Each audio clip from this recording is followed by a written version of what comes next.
Loveline is meant for an adult audience. Loveline is meant for an adult audience. Loveline may contain sexually oriented content. Loveline may contain sexually oriented content. Listener discretion is advised. Listener discretion is advised. Loveline. 1-800-LOVE-191. Loveline starts now. Here we are. It's Dr. Drew welcoming tonight Jenna Fischer, one of my very favorite guests on Loveline, one of the stars of the NBC show The Office, Thursday night, 9:30, again, NBC. Jenna, Pam Beasley. Hello. How are you? I am so excited to be back. Now, I'm hoping this comes out right. Aside from the fact that you do a great job in the show and you're insightful and smart and articulate, I love people that are surprises.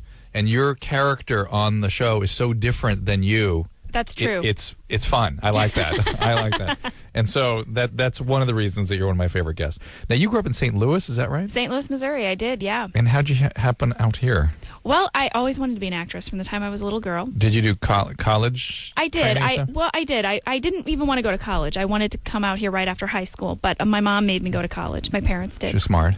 Very smart. Yes. So glad they made me do that. Yes. For so many reasons having to do with just not good to be 18 and in Hollywood. Really could get into some bad stuff. Yes. So I went to college and I was a pre-law history major. What kind of history? American, U.S. history. Mm-hmm. And that was at Truman State. Yeah, Truman State University. And I just always was trying out for the plays and doing the plays and wanted to be doing Are there all any that. sort of memorable appearances you had on stage at Truman State and people still talk about when you played Mame or whatever? No. In fact, I couldn't get cast as a lead or in any of the main stage shows in college. Interesting. I wasn't one of those people. I was always just like that sort of scrappy kid who was putting up her own shows on the side. And look at this. You're starring in The Office and they're doing dinner theater in Wisconsin. Isn't that crazy? It's awesome. I know, yeah. Well, they were kind of theater snobs. Mm-hmm. Like, they were all about theater, and I always wanted to do film and television, and so I didn't quite fit in. But, yeah. How'd that all start? You were a kid in Missouri and St. Louis, and what the heck? Did you fall in love with some TV show, or where'd that come from? Oh gosh, I don't know. I used to watch old movies. My mom loved musicals, and we would watch movie musicals like Gypsy and The Sound of Music, and stuff like that. Do you sing? Not well. But you sing. I sing to myself. Okay. I sing, but not well, and not career making. Right. And yeah, and I was either doing one of two things. I was either like rescuing stray animals and bringing them home, or I was putting on plays in my garage. Do you have siblings? One, a younger sister. What's she doing? She's a third grade school teacher in Missouri. In Missouri? Mm-hmm. So everyone's back in Missouri? Everyone's back in Missouri. Do you go back and visit all the time? All the time. And everyone, you're returning hero, or how's that work? Oh, they're very supportive. My husband is also from St. Louis, Missouri. We grew up 5 minutes apart from one another. Did you meet in Missouri? No, we never met. Met out here? Met out here in L.A. And so when we go home, we see his parents and my parents. Oh, that's fun. Yeah. How do you sort of see L.A. now that you've sort of been indoctrinated out here? Oh, yeah, I've been here 10 years now. You like it? I love it. I love Los Angeles. Isn't that funny for Midwesterners, or at least like that deep Midwestern stuff doesn't usually do well out here. LA is a lot like a big St. Louis, because St. Louis is one of those cities where the downtown, sort of like Spread downtown out. Los Angeles, is not really like the hub of the city. It's really like a bunch of suburbs that are all linked to one But another. you got that Union Station. We got Union Station. We got the Arch. That popular landmark. Nice.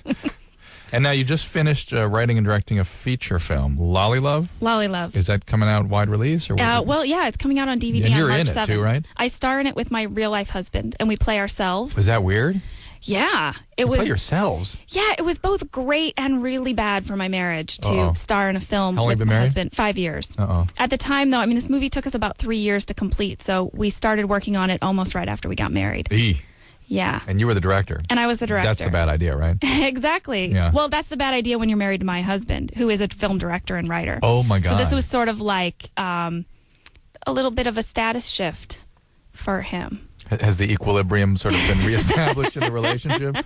Yes, because after that, he directed a horror film that I had a role in, and that went splendidly. What was that? Slither. Is that coming out? That comes out March 31st. Wide release again? Wide or? release, Universal Pictures. Slither. Yeah. What's it about? It is about an alien plague that comes down from outer space. And You're all Scientologists? No. No, okay, wait. It's not. It's in no way a Scientologist film. Okay. An alien plague comes down from outer space, and it infects a man, sort of like sort of like the Blob, you know, that thing comes down and infects a guy. snatchers. Yeah, that's exactly what it's like. And I play a police dispatcher in this small town, and all of the police officers leave and go investigate this Are occurrence. you Pam Beasley again? Is that what this is? Kind of like Pam Yeah. Beasley, sort of like, you know, a hick version of Pam Beasley. Now, Jenna is, you absolutely know who she is on The Office. Office is probably the funniest show on television right now. Everyone that watches it literally laughs out loud. Now, and I never knew your name on that show. You know, the Pam Beasley name is not something I'm Yeah. hearing. Do they call you by your name much on the show? They call me Pam. Pam. Pam a lot. Okay. Yeah. Because I'm sure everyone refers to one another by their names in the show, but it just goes, it's so matter of fact because it's like the way Yeah. people converse in an office. It doesn't really. Yeah, people say more, you're the secretary. You're Yes, that the receptionist. The secretary, Yeah. receptionist, and everyone, they just don't know each other so well that they're not really calling each other by their names. You know what I mean? It's just In a lot of like traditional sitcoms, you'll notice that people always start like sentences constantly, Right. every third sentence saying the person's name. Yes. Like nobody talks like that. Right. You know, hey Steve, could you go to the market?